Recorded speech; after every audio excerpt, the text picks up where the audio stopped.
Alright guys, welcome back to another video. So we're continuing work on the leather backpack. In the last video, we worked on getting all of our templates cut out. So we've got some nice poster paper here with the shapes that we need and everything, as well as all of like our straps and other pieces in that. So we've got all that ready to go from the last video. If you guys haven't seen that, I explained a little bit more where I got the idea and all that for this project. So make sure you guys go check it out. There will also be a link to the plans for this project, which are completely free, not made by myself, but made by Redridge Leather. Those will be in the description down below. But anyway, before we start getting into the actual leather working itself, I want to talk about leather because that's a very important part of the learning process of this project. So this is all the leather that I bought at one point in time to make this same project out of. So we've got all different types of leather, and kind of as my understanding of the different types of leather came together, I ended up having to buy different stuff. And so in the end, in this project, we're going to be using these three on the end here, and we'll explain those specifically later on.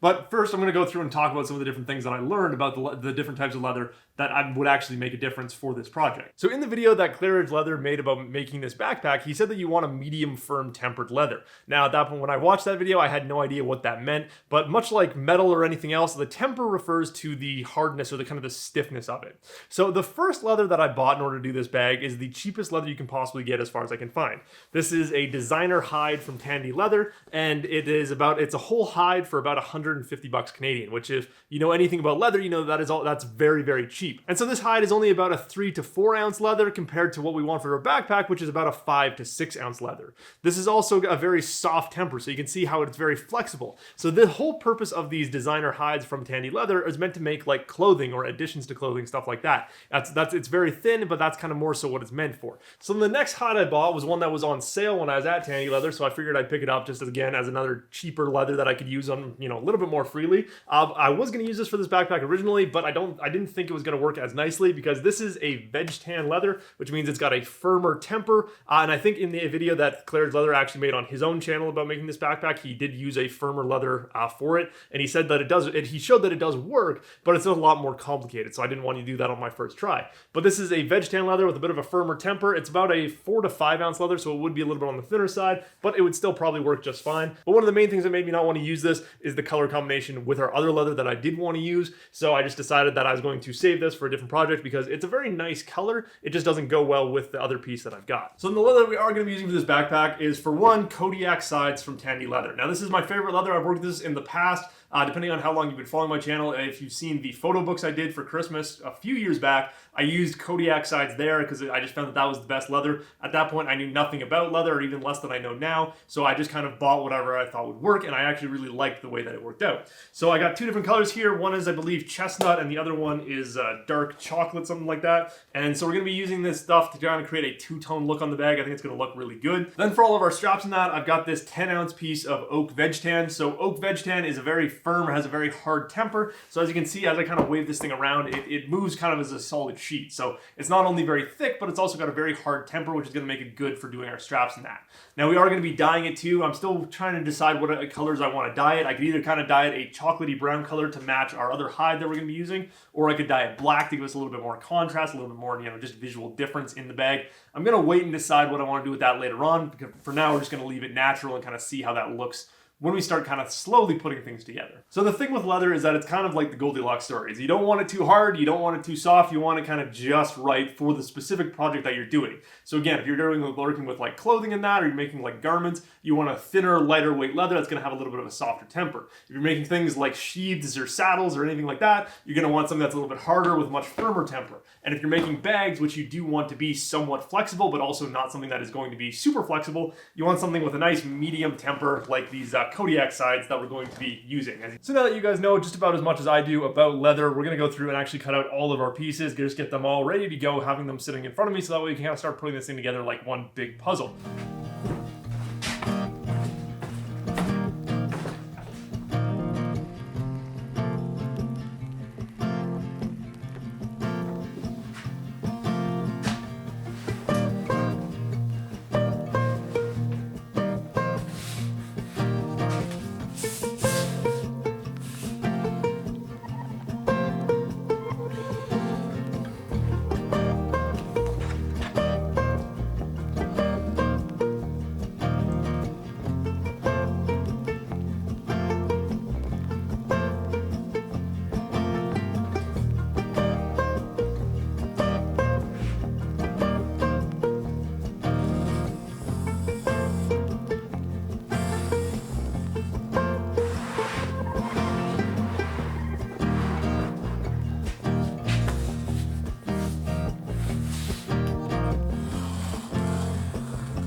of our pieces cut out, ready to start moving on to assembly. But before we do that, we want to go through and dye all of our straps because the natural veg tan leather is kind of an ugly color. It does become quite a nice color over time, I can admit to that. I made a wallet probably a few years ago now, and you can see that over time it does definitely age to a very beautiful, rich color. This is actually just one of the best things about leather, is that it does patina very nicely over time.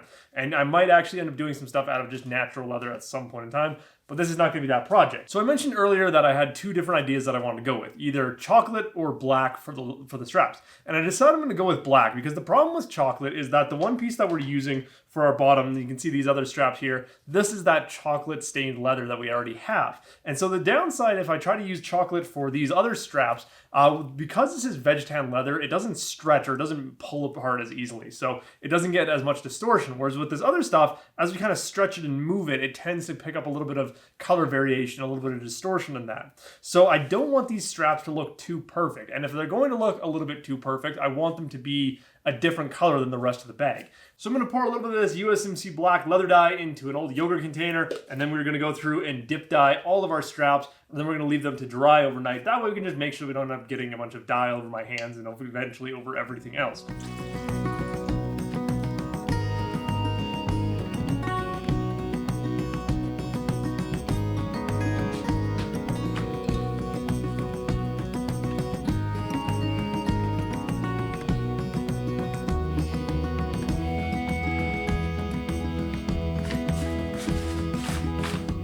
Alright guys, so that is going to do it for this video. I'm really glad that we were able to get through all of these pieces, get them all cut out, shaped, even getting our straps dyed and all that. We're now ready to actually move on to starting to assemble some of this backpack, which is super exciting. We're going to get on to that in the next video. So as always guys, I do hope you enjoyed this one, and I will see you in the next one.